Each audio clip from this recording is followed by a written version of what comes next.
Well, guys, good morning to you. You know, this is one of the most closely watched counties here in the key battleground state of Georgia. So it seemed like the perfect place to come out and talk to Republican voters and see all of the coverage, all of the things that we're talking about with this New York hush money trial. How is it impacting them down here? So I spoke with about 5 different Republicans, and they represent a very wide cross section, a very diverse group of Republican voters here in this county. And I asked them, how are they being impacted by this trial? Are they paying close attention? And what impact might a guilty verdict have on their decision to support the former president? Here's what they told me. Take a look. Do each of you support Donald Trump? I do. Yes. Yes for all 3 of you? Yes. Has this trial changed your opinion, even caused you to waver or question that at all? No, it's actually caused me to support him more. I just don't believe there's a coincidence that we have a trial happening in Atlanta. We have one happening in New York. So the question people are beginning to ask themselves, like I did, is like, why now? It's pretty much everybody says they're picking on him. You know, people are tired of going after him, and you see it in so many areas. It's really not a big issue in the party. Actually, they're really making everybody mad, and they look at a big bully, and the government is the bully. This is going to be your first time casting a ballot. What is it for you that drives your support of the former president?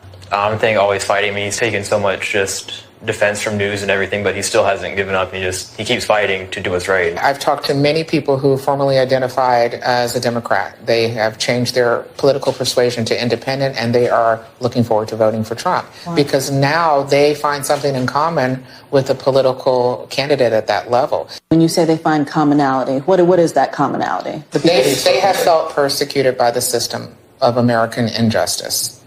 And it's not a stretch for them to think that Trump may be a victim as well. People see that there's some kind of commonality between himself and maybe all the black men that have been incarcerated and the families that have been impacted by black male incarceration.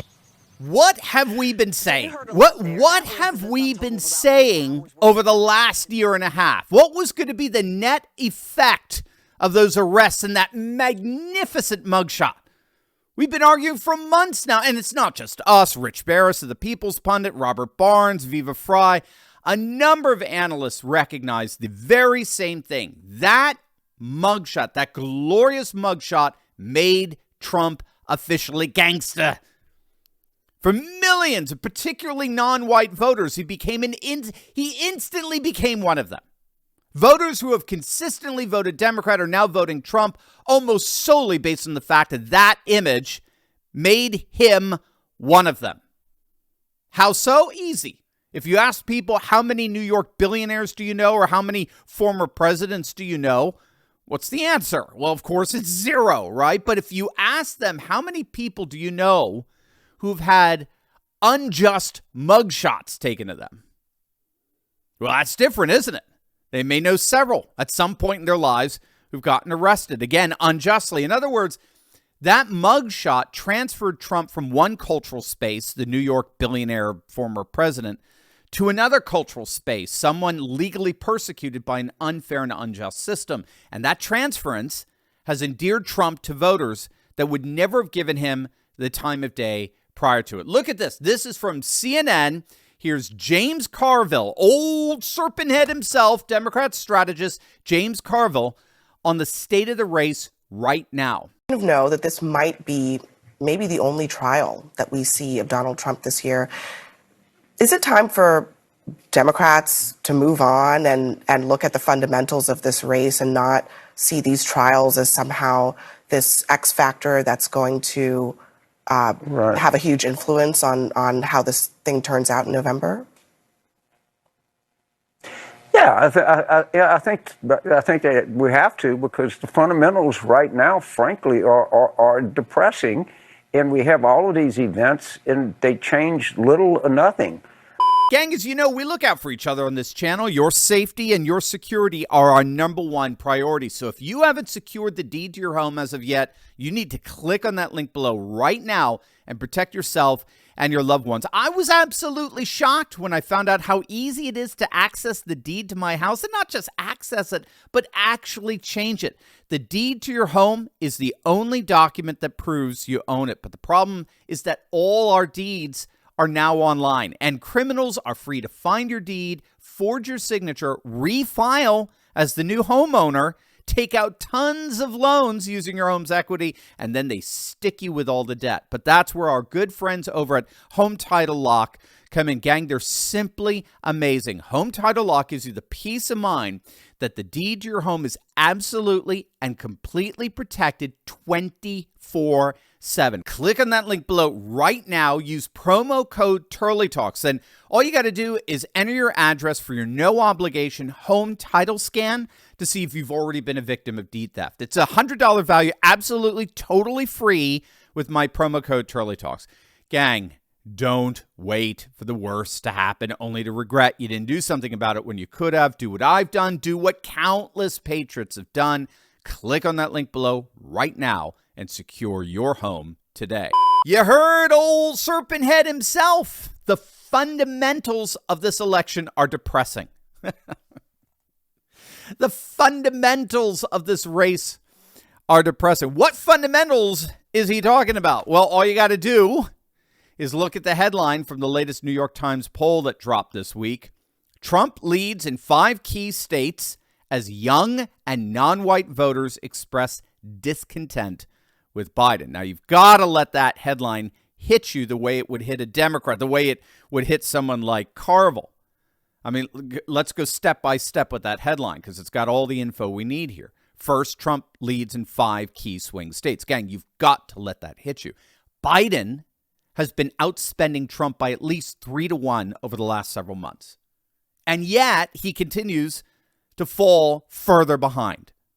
He's outspending Trump 3-1, but Biden's poll numbers continue to get lower, all the while Trump's continue to get higher. Again, let me show you how bad things are for Biden. Biden has not led in a single poll in the state of Pennsylvania since March. And that poll, according to Red Eagle Politics, was very flawed at that.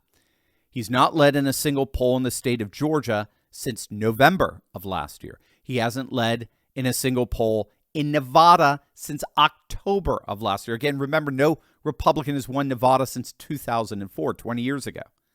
Biden hasn't led in a single poll in Arizona since April of last year, and he hasn't led in North Carolina since March of last year. All of this despite outspending Trump 3-1. And why? Well, you just saw it. You saw it at the very beginning of the video. You're seeing it in the New York Times headline because Trump is getting record support from young and non-white voters. That's why. Remember, we're calling this Trump's political sweet spot, right? He's galvanizing the rural white vote. At the same time, he's getting record support from the non-white vote, largely because of the economy and illegal immigration. Remember, blacks are polling with the highest level of support for mass deportation. Black voters absolutely detest what's happening at the southern border. So Trump is getting record white support, rural white support, and he's getting record non-white support. And then this. The latest ABC News poll shows that the under 30 vote is going for Trump by 5 points. It's a near 30-point swing from 2020. And the reason why Trump is getting numbers like that is largely because of the sizable lead he holds among young men under 30 who are siding with Trump by double digits, by 11 points. As for young women, they're siding with Biden, but by just 4 points. So that anemic support, together with the double-digit lead that Trump has with young men, is translating now into a massive political paradigm shift. Again, Biden won the youth vote, the under 30 vote, by nearly 30 points in 2020. Now they're siding with Trump by 5. So what does all of this mean? Well, it's simple. Biden cannot lose the under 30 vote, and he cannot lose the massive margins he had in 2020 with the non-white vote and still win the election. It's a mathematical impossibility, even with all the shenanigans they're going to pull off in November. There just aren't enough voters. If your under 30 vote and your non-white vote goes to Trump in the numbers that we're currently seeing, there simply aren't enough votes to manufacture to make up for that without the election being blatantly and obviously stolen, without a demonstrable 105% turnout in district after district. Again, just to drive this point home, Virginia and Minnesota are now in play. Right now in Virginia, Trump and Biden are statistically tied. Trump and Biden right now are statistically tied in a state that Biden won by 10 points in 2020. And in Minnesota, the lone state that voted for Mondale in 84, the Real Clear Politics polling aggregate that averages out all the polling done in Minnesota, look at Biden's leading by an average of just 2 points in freaking Minnesota. Trump is expanding the electoral map. He's forcing Biden to spend money in states that Biden should be leading by double digits. So Biden and the Democrats are clearly getting desperate, as the debates prove. They, of course, just announced 2 debates planned for this summer. And if you're an incumbent and you're way ahead in all the polling, you don't debate. Just like Trump he didn't debate any of the Republican candidates during the primaries because he was so far ahead of them. So make no mistake, the Democrats are freaking out here, and rightly so. If these polls hold into June and July, I don't think there's any coming back for bumbling Biden.